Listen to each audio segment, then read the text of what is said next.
ہاں بسم اللہ الرحمن الرحیم۔ اللہ تعالیٰ کا کروڑا شکر احسان ہے کہ بندہ ناچیز کو اس قابل بنایا، توفیق بخشی کہ محترم بزرگار والد صاحب سرکار صاحب ملباغ علی کے متعلق کچھ اہم چیزوں کا ذکر آپ کے کلام بلیغ پر مشتمل زندگی کے چند اوراق گزشتہ کا مختصر اجمالی جائزہ لے کر قارئین کرام کی خدمت میں پیش کرنے کی سعادت نصیب ہوئی، تاکہ آنے والی نسلوں کو بیدار کیا جائے۔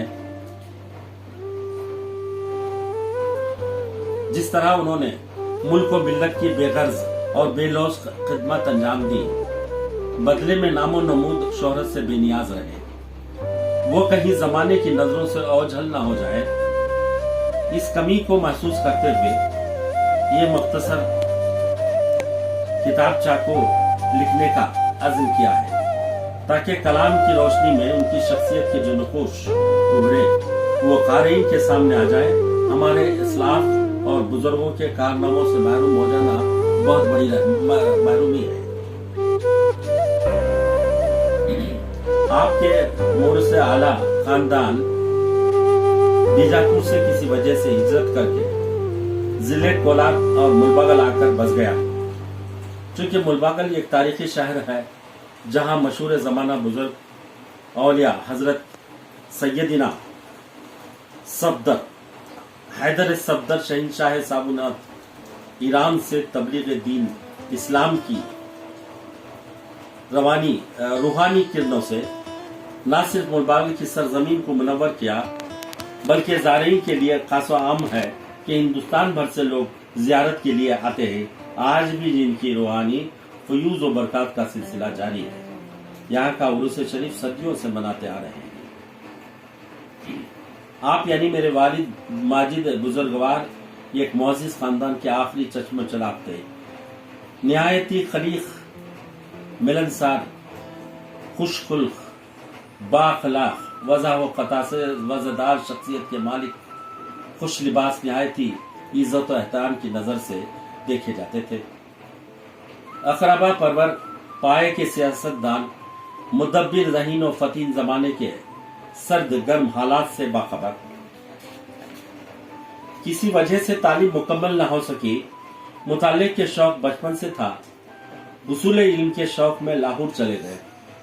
وہاں اہل علم و ادب کی صحبت نے آپ کی تخلیقی قوتوں کو جلا بخشا۔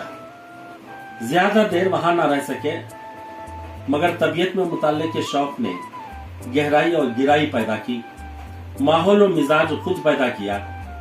اساتذہ کرام جن میں جناب منیر نقشبندی، جناب روشن جمیل صاحب، جناب عادل احمد عادل صاحب، عبدالسلام نحوی صاحب، مولوی عبدالجبار صاحب، قطب الدین قطبی صاحب وغیرہ وغیرہ، حلقہ دوست احباب کا مجمع رہتا تھا۔ شعر و ادب سے لطف اندوز ہونا آپ کا محبوب مشغلہ تھا۔ حضرت حیدر صفدر اولیاء کی شان میں منقبت لکھی گئی نئی تہذیب کے نام سے نوجوانوں میں پائے جانے والی بے رہروی اور لڑکیوں کی بے پردگی پر قلم اٹھایا اور اصلاح کی کوشش کی۔ آپ کو مرثیہ نگاری سے خاص مناسبت کی، چنانچہ ایک مرثیہ بریگیڈیئر عثمان شہید پر سپرد قلم کیے، دیگر دوست احباب پر مناصر لکھے۔ اس کتابچے میں سبھی شامل ہیں۔ مجھے ورثے میں ایک مختصر سا دیوان گلزار سرکار سے موسوم ہے ملا، اور کچھ قلمی نسخے مضامین ان کے ہاتھ کے لکھے ہوئے، علامہ کیفی دہلوی کے خطوط، پوسٹ کارڈ پر کیفی صاحب سے دستخط، دلی کے موسمات، مزاج کی کیفیات پر مختصر خطوط بھی، اصلاح شدہ چند غزلوں کے خطوط ملے۔ یہ سلسلہ کیفی صاحب کے تاحیات جاری ہے۔ یہ خطوط بڑے ہی خلوص سے لکھے گئے ہیں۔ مخاطب کیا تو لکھا، سرکار جی یا عزیز سرکار۔ اس وقت والد صاحب کی عمر 42 سال اور کیفی صاحب کی عمر 82 سال تھی۔ آج سے 7 دہوں سے پہلے لکھے گئے خطوط ہیں، استاد و شاگرد کے رشتے کو اجاگر کرتے ہیں۔ آج یہ رشتہ تقریباً 30 سال